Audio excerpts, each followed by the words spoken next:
Bueno, señores, 8 minutos pasan de las 14 horas, seguimos en vivo a la tarde y bueno, dejamos planteado un temita que la verdad que la picó hace días, ¿no? Hace semanas, te diría. Estamos con Adrián Gutiérrez, especialista en Derecho Administrativo, que en parte en varios medios estuvo cuestionando el procedimiento por el cual se establecen las multas a conductores con alcohol en sangre. Estuvimos hablando ahora recién fuera antes de ir al aire, y lo que él nos decía es que él ni se pronuncia a favor o en contra del cero alcohol, sino que él va al procedimiento. Exactamente. ¿No? Nosotros estuvimos hablando un rato, te diríamos a favor, ¿no? de la posición del cero alcohol en sangre, por un montón de puntos. No lo hicimos solamente hoy, Está, hace mucho claro. tiempo que venimos hablando acerca de eso. Pero nos interesa primero recibirte, buenas tardes. Buenas tardes. Buenas tardes, muchas gracias por la invitación. Y después escuchar cuál es tu explicación. Bien, como ustedes ya adelantaban, nosotros estamos, digamos, de acuerdo con que se realicen fiscalizaciones, de acuerdo con esta política de control, creo que es positiva en todas las sociedades. Después se plantean algunas cuestiones en cuanto a si es conveniente una tolerancia cero o no. Pero bueno, más allá de eso, y dado que está este instrumento y están dadas las facultades de fiscalización, es importante tener en cuenta también del otro lado, ¿no? Del lado del conductor, cuáles son los derechos que le asisten cuando él entiende de que, bueno, que ese examen de espirometría que se le realiza no es acorde a la situación a la cual él está, ¿no? O sea, que no, en ese caso, que no bebió nada de alcohol y, en definitiva, ¿cuáles son entonces sus derechos frente a su situación? ¿Usted pudo acceder a algún cálculo, algún porcentaje de que justamente haya sucedido eso, que el espirómetro marca que hay alcohol en sangre, pero en realidad no lo hay? Lo que hay es, digamos, por mi profesión, el análisis que nosotros realizamos es desde el punto de vista jurídico, y allí lo que hay a través de un relevamiento de jurisprudencia, de sentencias del Tribunal de lo Contencioso Administrativo, que es el órgano jurisdiccional que se pronuncia, ¿no? Al final de todo el trámite, hay situaciones donde se han cuestionado los resultados de espirometría frente también a lo que es un resultado de alcohol en sangre, ¿no? En varios casos, no solamente Barrios, sino también Intamusu, o sea, las cabezas de UNACEB, hablan de que no existe un falso positivo. O sea, no puede, si vos tomaste alcohol, te va a saltar, y si no tomaste, no va a saltar, salvo excepciones como, por ejemplo, si uno usa un enjuague bucal y le hacen una espirometría, 5 minutos después va a saltar un positivo de alcohol. Había algunos casos más, me acuerdo que una persona de una bodega había probado también con un jugo de caja y se había hecho la prueba un minutito después y le había saltado positivo también. ¿Vos planteás que esto puede pasar más allá de esto, más allá del juego de enjuague bucal y jugo? ¿Puede haber un falso positivo? De relevamiento que nosotros hicimos a nivel de jurisprudencia y donde allí también se aportan informes técnicos, lo que sí es claro es que frente a un examen de espirometría y un examen de alcohol en sangre, es mucho más específico, ¿no? Y preciso el alcohol en sangre. Claro. Habrá que ver cuál el tipo de calibración, el tipo de aparatos que se van a utilizar en cuanto a la espirometría, van a ver en definitiva y cotejarlo después con los exámenes de alcohol en sangre, a ver si es así, ¿no? Claro, el individuo tiene derecho en el momento que se le hace la espirometría y da positiva y afirma que no tomó alcohol a pedir que le hagan uno en sangre. Sí. ¿En el momento? Sí, digamos, es opción del conductor y a su costo en ese caso. El problema es que, bueno, en el momento lo que se hace es un examen de espirometría, da positivo, yo estoy convencido, no tomé alcohol y quiero hacerme ese examen ratificatorio o rectificatorio en realidad en sangre. Bueno, allí lo que debo hacer es dirigirme a algún centro habilitado a estos efectos para tomar la muestra y allí obtener ese resultado. En un límite de 2 horas. ¿Sabes? Claro. Sí, lo del límite de 2 horas, la verdad que yo no sé dónde surge, porque de la reglamentación, sé que digamos, las autoridades manejan ese parámetro, pero a nivel ni la ley ni la reglamentación he visto, digamos, dónde surge el parámetro de 2 horas. Además, acá hay una cuestión de razonabilidad, porque no es lo mismo que el examen de espirometría lo hagan a 50 kilómetros del centro, ¿no? Más cercano, que me lo hagan enfrente del micro. Entonces acá hay que aplicar criterio de razonabilidad. Y esto se planteó también a nivel de la jurisprudencia en un caso donde la persona había demorado 2 horas o más de 2 horas, y bueno, y se cuestionaba justamente, creo que era la intendencia, la demora. Salió en varios medios también eso, ¿no? Una nota en El País, creo, sobre ese caso, una persona que había hecho y había pasado un poquitito más. Es más, hubieron otros que no encontraron dónde hacerlo. Y no encontraron dónde hacerlo, y en base a eso, justamente, como no se otorgó esa garantía que la ley prevé, lo que se hizo es, en ese caso, el Tribunal de lo Contencioso Administrativo anuló la sanción que se había impuesto al conductor porque no había tenido la posibilidad de rebatir ese examen de espirometría. Claro, pero ahí se abre también un vacío legal, porque yo, por ejemplo, si sé que estoy a más de 2 horas del centro de salud más cercano que me permita hacerme esa prueba, puedo jugar con eso para decir, no, yo no tomé, y a sabiendas de que no voy a llegar, zafar de la multa. En realidad no zafás. Lo que hace en ese caso, por no haber llegado a tiempo, se zafó. Es como que me parece que hay que verlo de los dos lados. Convengamos de la viveza criolla. Claro. Lo que se hace en esos casos, en realidad, se aplica un método que se llama de proyección retrospectiva, que se basa en que cada hora que pasa sin ingerir alcohol, se reduce un 0,5 gramos por litro de alcohol en sangre. Ese método tiene un margen de error de un más o menos 10%. Y bueno, partiendo o teniendo en cuenta esa metodología, se puede determinar qué graduación tenía la persona al momento en que se le realizó el examen de espirometría. Pero convengamos que hoy por hoy, siendo la política 0, si tenía un 0,2... tendría más todavía. Pero me refiero a que va a llegar probablemente con 0 si tomó poquito. O sea, si tomó mucho, sí, va a llegar con algo, pero si tomó un vasito de cerveza, sabe que en ese trayecto va a llegar con 0 y ahí ya no se aplica. Bueno, por eso justamente esas son las cosas en las que UNACEB o está trabajando, según lo que dicen, ¿no? O quedan dentro del marco que plantean también, ¿no? Claro, por eso. Es como que me parece que es un territorio bastante resbaloso, ¿no? No sé si tenés la misma sensación. Sí, como toda cosa nueva, ¿no? Plantea todos estos desafíos. En lo que tiene que ver con rebatir, como veíamos, el examen de espirometría, la duración o el plazo, ¿no? Luego en que se hace el examen, y también aquellas instituciones médicas que lo hacen, porque la ley habla de aquellas autoridades competentes del Ministerio de Salud Pública, pero no hay un listado, por lo menos no hemos podido acceder nosotros a un listado que indique cuáles son esas instituciones que realizan los exámenes. Lo que yo tengo entendido es que vos podés realizar la extracción y mantener la sangre para un examen de estos, no lo hace cualquiera, no es en cualquier lado, más allá de habilitaciones hay toda una técnica, ¿no? Y un montón de aparatos que hay que tener que no los hacen en cualquier lado. El Hospital Italiano es el lugar que lo realiza, para realizar el estudio y para emitir también una palabra válida frente a un juez o frente a lo que fuere que termine dictaminando esto, ¿no? Exacto, sí. El italiano sé que es... Instituto Matteo Orfila, del Hospital Italiano, es el que habitualmente realiza estos exámenes de alcoholemia en sangre. Mi duda es si vos te podés sacar sangre en X lugar y llevarla a la Orfila, o si tenés que hacerlo en la Orfila mismo. Esa es una buena pregunta, pero también se abre ahí de quién la lleva, cómo se lleva. Por eso, claro, ahí como que se abren otra vez. Eso es lo que no. Sí. ¿Ustedes saben eso? No lo sé con exactitud, presumo que no. Claro. Sí, tal cual. Adrián, para mí la base de todo esto es cuál es tu propuesta, cuál es tu alternativa para que este individuo, le vamos a llamar así, que la espirometría le dio positivo y considera que no consumió nada de alcohol. ¿Cuál sería el procedimiento que tú propones para que fuera con las garantías que si es que propones uno? Sí, no, está bien. Supongo que sí.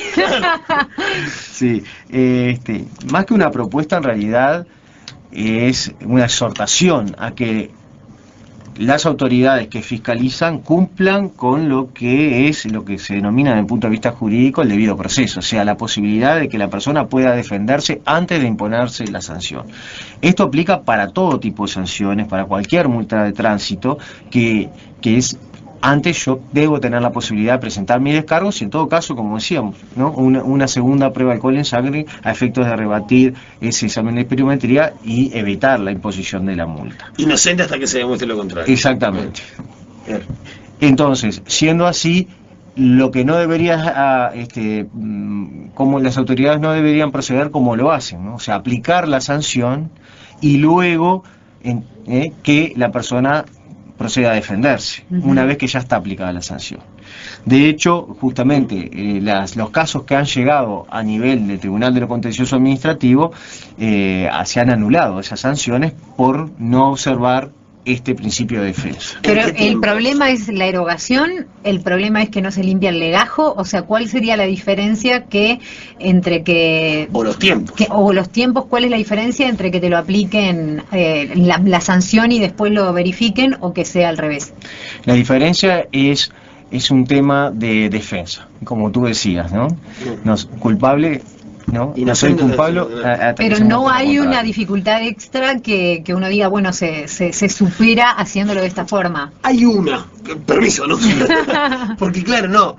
Digo porque conozco una persona que le pasó, le dio una espirometría positiva, va, hace la prueba en sangre, le da negativa, pero entre ir a la intendencia, que pase todo esto con el Tribunal de lo Contencioso Administrativo, se entienda que él no estaba manejando alcoholizado y se le devuelva la libreta, pasó el mismo tiempo como si él hubiera estado manejando alcoholizado. ¿Me explico? Sí. Esos 6 meses que te retiran mínimo, sí.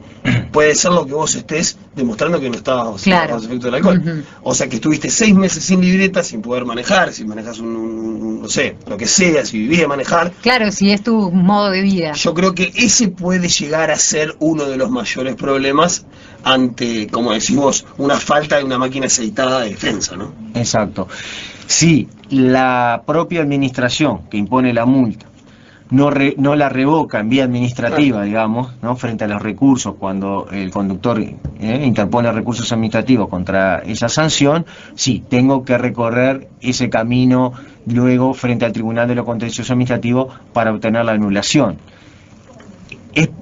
En la mayoría de los casos que se imponen multas sin observar, digamos, el principio de defensa, si bien se anulan por el Tribunal de lo Contencioso Administrativo, es cierto que no llegan en la mayoría de los casos por una cuestión costo-beneficio, ¿no? ¿Cuánto me cuesta a mí contratar un abogado? Y además un tema de tiempos, y bueno, se termina pagando la más multa. El propio estudio. Exacto. Pero perdón, hago una pregunta desde la total ignorancia. Si yo, después de todo eso, de todos los meses que me tuvieron, puedo demostrar que yo no manejé alcoholizado, yo no puedo en ese momento realizar una contrademanda contra la Intendencia por haberme tenido 6 meses sin libreta bajo la total, no sé, porque sí. Sí, porque hay una imposición de una sanción que fue ilegítima, claro, y que me impidió a mí conducir por determinado lapso de tiempo, y bueno, allí en todo caso el conductor que se vea afectado podrá reclamar los daños y perjuicios que ese actuar ilegítimo de la administración le ocasionó. Esa es tu respuesta. Ahí está el problema para la Intendencia de poner la multa, de hacerlo antes, claro. Se puede comer un juicio de aquello después, claro. Exactamente. Sí, y en estos casos además donde la sanción ya es importante, puede llegar a ser importante, porque digamos frente a una primera constatación de alcohol en sangre en un conductor va de 6 meses a 1 año la habilitación, y luego hasta 2 años, etcétera. Digamos, puede ser relevante para el conductor acudir al Tribunal de lo Contencioso Administrativo para obtener una decisión que anule, ¿no? Claro, para que no se sumen después penas más altas. Sí, claro, y sobre todo por la gravedad de la sanción. Claro, ¿no? ahora, ante los casos en que, como nos están diciendo por acá, la cerveza sin alcohol te da positivo, si comes lengua a la vinagreta te da positivo, nos dicen el vinagre tiene alcohol, supongamos de que la persona no consumió alcohol, pero lo consumió. ¿Me explico lo que quiero decir? Capaz que uno piensa que no lo consumió, pero tiene el efecto. Entonces pienso, ¿no? Y esta es una opinión personal, a veces no es preferible que hayan algunos errores, pero que se controle en vista de lo que estamos viviendo, más allá de que, bueno, como dicen de los manicomios, no son todos los que están ni son todos los que son buenos, se aplica en muchas otras áreas, pero prevenir, aún en un afán de prevenir una situación de crisis como la que estamos viviendo con respecto a los siniestros, prever que eso se puede dar, que de repente consumiste otra cosa y que si eso es alcohol, te está afectando. Aunque vos no hayas tomado un vaso de cerveza o aunque no hayas tomado un vaso de vino. Entonces es como que lo abro a ustedes qué opinan, pero sinceramente lo pienso. Yo no sé si no prefiero que alguien se coma una multa y los 6 meses y en todo caso que después le devuelva la libreta y que inclusive cobre sus daños y perjuicios, pero evitar que haya más siniestros en la calle. El otro día escuchaba, por ejemplo, un argumento que se utilizó que era: ninguno de los últimos accidentes, que realmente el comienzo del 2016 fue terrible, estuvo vinculado con el alcohol. Pero yo me pregunto, ¿y si no hubiera habido tolerancia cero? ¿Cuántos hubieran sido? Claro. Es como que es muy fácil decir, claro, sí, en esos no hubo, pero ¿y qué hubiera pasado si todavía no hubiera regido? Yo, ¿sabés lo que prefiero? Una ley de alcohol en sangre, de 0% de alcohol en sangre, bien ejecutada. Claro. Pero el tema es ahí, ¿cómo? De repente no usando el espirómetro y hacer directamente la muestra de alcohol en sangre. Es inviable. Pero a eso me refiero, o sea, ¿cómo le garantizás a todos? Yo creo que esta es la manera más democrática de garantizarlo, salvo que, como dice Adrián, el problema va después de que se hizo esa espirometría. Claro, por eso. Está bien hecha, o sea, me parece que funciona, ¿no? O sea, como decís vos, ¿cuántos hubieran pasado si no hubiéramos tenido una ley de alcohol de 0% de alcohol en sangre? Claro. Seguramente sea así, pero está bueno acompañar las obligaciones con derechos también bien aceitados, ¿no? El tema es que tus derechos terminan donde empiezan los de la sociedad. Pero por eso mi pregunta es, ¿qué recepción tuviste en las autoridades competentes con respecto a este planteo? No, nosotros no formulamos un planteo concreto de las autoridades. Esto es la observancia de normas jurídicas, nada más. Es lo que las autoridades deben hacer y los mecanismos que deben utilizar y cómo lo deben utilizar.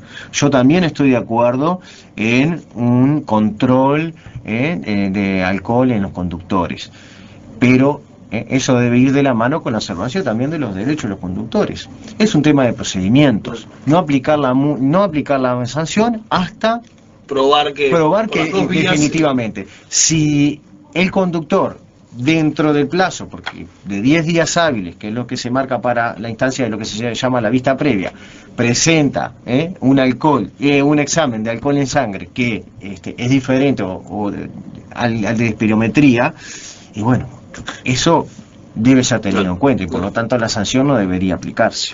Adrián Gutiérrez, especialista en Derecho Administrativo, muchísimas gracias por estos minutos, por haber estado acá. Ya se abrió polémica, además, seguramente. Me está diciendo que por comer una lengua de la vinagreta está bien que me multe, se calentó Mario.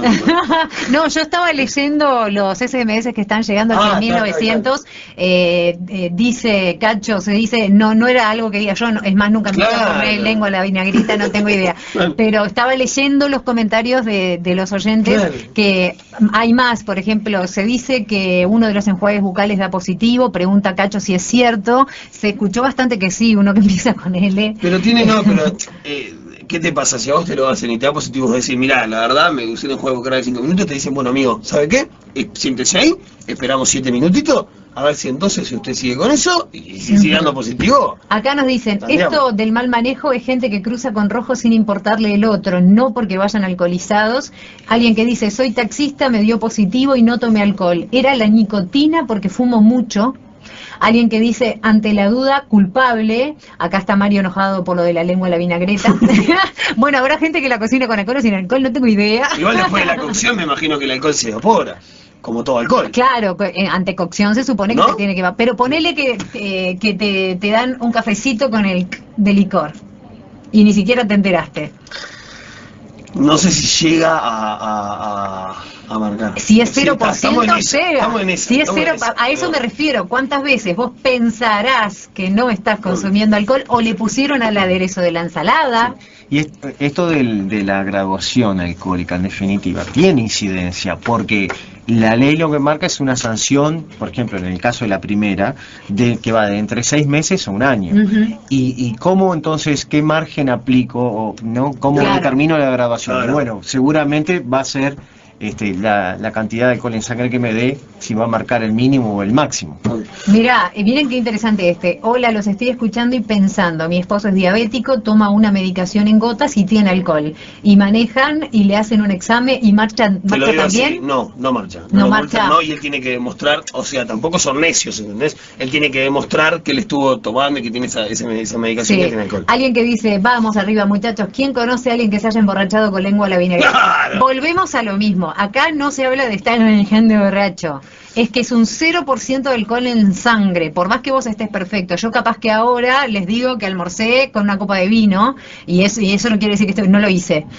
No quiere decir que vaya a estar visiblemente borracha. Estamos hablando de que la normativa habla de 0. No importa si es un poquito, un vasito o fue la ensalada que le pusieron el vino, no se puede. Sean amplios en cuanto a eso. Claro. La lengua en la vinagreta era un ejemplo que puso un oyente. Claro, no se afirmen sobre la lengua. Claro. Qué buena frase. ¿Dónde escuché eso antes? Señor, muchísimas gracias por haber venido. Muchas gracias.